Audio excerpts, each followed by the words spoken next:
Robert Kiyosaki की latest book fake money, fake teachers और fake asset के तीसरे पार्ट में ऑथर हमें फेक एसेट के बारे में बताते हैं, जिसमें हमें रॉबर्ट 5 इंपॉर्टेंट पॉइंट्स बताते हैं। लेकिन वो पॉइंट डिस्कस करने से पहले अगर आपने पार्ट 1 और पार्ट 2 नहीं देखा है तो उसका लिंक डिस्क्रिप्शन बॉक्स में है और मैं आई बटन पे भी उसका लिंक दे दूंगा।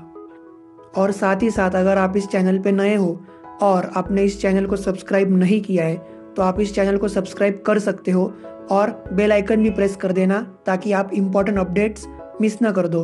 क्योंकि हमें पता है कोरोना का टाइम है, लोगों को फाइनेंशियल प्रॉब्लम है और हमें अब समझा है कि फाइनेंशियल लिटरेसी और पैसों के बारे में सीखना कितना ज़्यादा ज़रूरी है।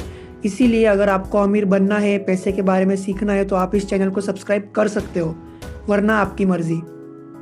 तो चलिए देखते हैं ये 5 पॉइंट्स के बारे में, जो कि है पहला व्हाट आर एसेट्स, दूसरा टाइप्स ऑफ एसेट, तीसरा what makes an asset fake और real, fourth point how fake asset are making poor and middle class poorer, and last point जो कि रॉबर्ट की एक एडवाइस है। तो चलिए अब हम इन सारे पॉइंट्स को डिटेल में देखते हैं।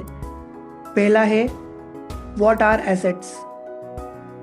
अब एसेट के 2 डेफिनेशन है, एक जो हमें स्कूल, कॉलेज या फिर डिक्शनरी से समझता है, दूसरा रॉबर्ट के रिच डैड का डेफिनेशन। तो डिक्शनरी के डेफिनेशन के अनुसार हर वो चीज़ जिसकी एक कीमत है, हर वो चीज़ जिसकी एक वैल्यू है, वो एक एसेट है।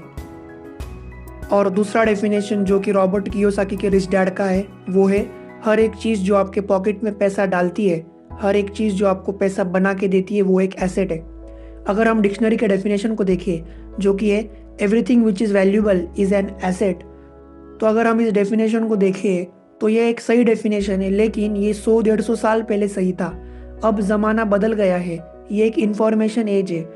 अगर हम देखें तो बहुत सारे लोगों के पास बहुत सारी वैल्यूएबल चीज़ें होती है। लोगों के पास घर, car, shoes, household items, TV, fridge, refrigerator, हर एक चीज़ है जो महंगी भी है। तो क्या ये सारी चीज़ें एसेट है? उसका आंसर है बिल्कुल भी नहीं, क्योंकि उन सारी चीज़ों का ईएमआई, मेंटेनेंस तो आपको आपके पॉकेट से ही देना पड़ेगा ना। इसी के लिए वो एक फेक एसेट है या फिर वो एक एसेट नहीं है। अगर हम एक एग्जांपल ले घर का, जो कि आपके हिसाब से एसेट है, फाइनेंस कंपनी और बैंक के हिसाब से भी एसेट है और डिक्शनरी के हिसाब से भी एक एसेट है। बट अगर आपको मैं एक्सप्लेन करूँ तो उस घर का लोन, उसका ईएमआई, उसके बाकी के खर्चे, बाकी मेंटेनेंस का खर्चा, ये सारी चीज़ें तो आपके पॉकेट से ही जाएगी ना।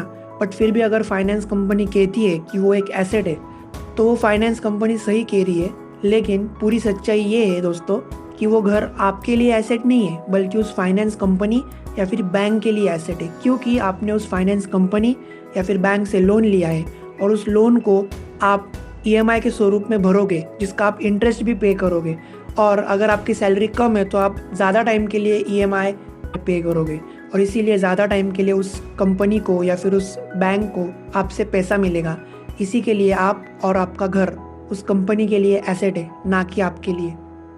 तो चलिए देखते हैं दूसरा पॉइंट जो कि है टाइप्स ऑफ एसेट। तो रॉबर्ट के हिसाब से there are 5 types of asset, जो कि है पहला बिजनेस। ये कोई भी बिजनेस हो सकता है, छोटा या बड़ा या फिर एक ऑनलाइन बिजनेस। दूसरा है रियल इस्टेट, यानी कि कोई रेंटल प्रॉपर्टी, कोई प्लॉट या फिर कोई घर। तीसरा है कमोडिटीज़, यानी कि गोल्ड और सिल्वर। और चौथा है इंटेलेक्चुअल एसेट्स, यानी कि कोई पेटेंट या फिर कोई कॉपीराइट। और फिफ्थ है पेपर एसेट्स, यानी कि सेविंग्स में आप जो अपन पैसा डालते हैं वो, बॉन्ड्स और म्यूचुअल फंड्स एक्सेट्रा। अब रॉबर्ट के हिसाब से जो पहले 4 एसेट्स है, जो कि ये बिजनेस, रियल इस्टेट, कमोडिटीज़ और इंटेलेक्चुअल एसेट्स, वो ही रियल एसेट है। और जो फिफ्थ है जो कि है पेपर एसेट, वो एक फेक एसेट है, क्योंकि वो एक डेरिवेटिव है। तो दोस्तों डेरिवेटिव का डेफिनेशन क्या होता है? डेरिवेटिव वो चीज़ है या फिर वो प्रोडक्ट है जो जिसकी खुद की कोई वैल्यू नहीं होती, लेकिन वो अपनी वैल्यू किसी और से डिराइव करता है। फॉर एग्जांपल फ्यूचर और ऑप्शंस, जो कि डेरिवेटिव्स है अपने शेयर बाजार के, स्टॉक्स के। रॉबर्ट कहते हैं कि अगर ये ऊपर के 4 रियल एसेट, जो कि बिजनेस, रियल इस्टेट, कमोडिटीज़ और इंटेलेक्चुअल एसेट है, वो अगर आपको पॉजिटिव कैश फ्लो नहीं दे रहे, अगर वो आपको पैसा नहीं दे रहे, तो वो भी रियल एसेट नहीं है। इसीलिए मेन बात ये है कि फ़र्क नहीं पड़ता है हम कौन से एसेट के टाइप को देख रहे हैं। अगर वो एसेट आपको पैसा दे रहा है या फिर प्रॉफिट बना के दे रहा है तो वो एक रियल एसेट है और आपको आपके पोर्टफोलियो में ऐसे ही एसेट रखने चाहिए। तो तीसरा पॉइंट है what makes an asset fake और रियल। तो रॉबर्ट इसको ऐसे एक्सप्लेन करते हैं कि cash flow will differentiate whether the asset is fake और real irrespective to the type. इसका मतलब ये है दोस्तों कि कैश फ्लो डिफरेंशिएट करेगा वो एसेट फेक है या रियल। यानी कि अगर उस एसेट का कैश फ्लो पॉजिटिव रहेगा तो वो एक रियल एसेट है। क्यों? क्योंकि वो आपके पॉकेट में पैसा डालेगा। और अगर उसका कैश फ्लो नेगेटिव है तो वो एक फेक एसेट है, क्योंकि वो आपके पॉकेट से पैसा निकालेगा। इसीलिए रॉबर्ट कहते हैं कि कैश फ्लो एक बहुत ही इंपॉर्टेंट चीज़ है जिसको आपको समझना चाहिए, और उसको समझ के सिर्फ रियल एसेट आपके पोर्टफोलियो में रखना चाहिए। फोर्थ पॉइंट है how fake asset are making poor and middle class poorer while rich are getting richer. तो अब जो ये फेक एसेट और फेक मनी जो है, ये अमीर लोगों ने और बैंकिंग सिस्टम ने क्रिएट किया है। क्यों? ताकि गरीबों के जेब से पैसा निकाल कर अमीरों के जेब में डाल दिया जाए। अब ये कैसे पॉसिबल है? तो जो नॉर्मल लोग हैं, मिडिल क्लास या गरीब, वो पैसा अपना कहाँ रखते हैं? एफडी में, सेविंग्स में, ईटीएफ में या गवर्नमेंट बॉन्ड में।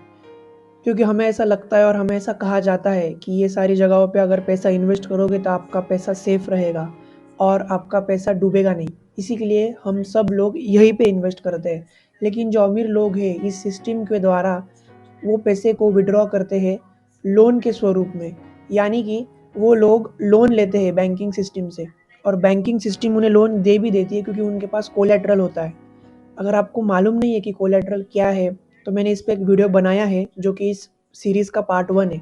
डिस्क्रिप्शन में लिंक है, आप उस पर क्लिक करके देख सकते हो, या फिर मैं आई बटन पे भी दे दूंगा लिंक। तो चलिए आगे देखते हैं। तो वो लोन लेते हैं, उस लोन से उनको पैसा मिलता है और वो पैसा बिजनेस में इन्वेस्ट करते हैं ताकि उन्हें पॉजिटिव कैश फ्लो मिले, उनका बिजनेस ग्रो हो और उनका फ़ायदा हो।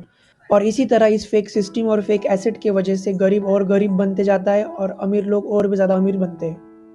और एक चीज़ समझने लायक ये है दोस्तों कि अमीर लोग, बैंक, म्यूचुअल फंड कंपनियां, एसेट मैनेजमेंट कंपनियां जिसको हम एएमसी बोलते हैं, स्टॉक ब्रोकर, इनको कभी नुकसान नहीं होता, इनका कभी लॉस नहीं होता। कोई भी जीते कोई भी हारे उनको फ़र्क नहीं पड़ता, क्योंकि उनका बिजनेस कमीशन पे डिपेंडेंट है। और कोई जीते या हारे उनको उनका फिक्स्ड अमाउंट ऑफ कमीशन तो मिलता ही है। इसीलिए वो हमेशा अमीर ही रहते। फॉर एग्जाम्पल अगर हम कसिनो की बात करें, तो कसिनो के पास एक एज है, कसिनो के पास एक सिस्टम है जो उसको पैसा कमा के देती है। भले ही कोई जीते भले ही कोई हारे, जितनी बार रोलेट टेबल पे वो रोलेट स्पिन होगा उतनी बार उनको कमीशन मिलते ही रहेगा। इसीलिए कसिनो के ओनर्स इतने पैसे वाले होते हैं, क्योंकि उनके पास एक सिस्टम है, और ये सिस्टम बनाया ही गया है ताकि वो लोग पैसा कमा पाए और हमेशा के लिए कमाते रहे।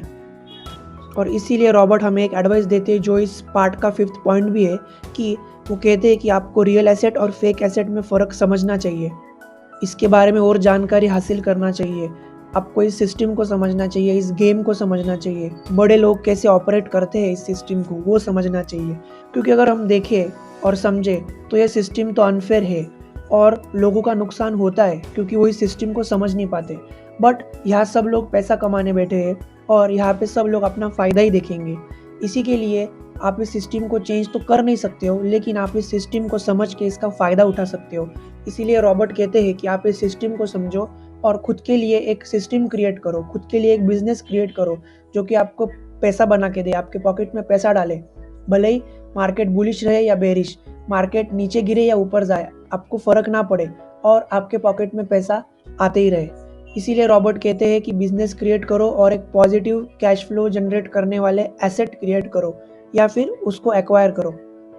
तो ये थे कुछ पॉइंट रॉबर्ट कियोसाकी की book fake money, fake teachers और फेक एसेट से। अगर आपको कुछ सीखने समझने मिला है तो आप इस वीडियो को लाइक कर सकते हो, या फिर अगर आपको वीडियो अच्छा नहीं लगा तो आप इसको डिसलाइक भी कर सकते हो। लेकिन सीखते रहना, समझते रहना और आगे बढ़ते रहना। मिलते हैं अगले वीडियो में।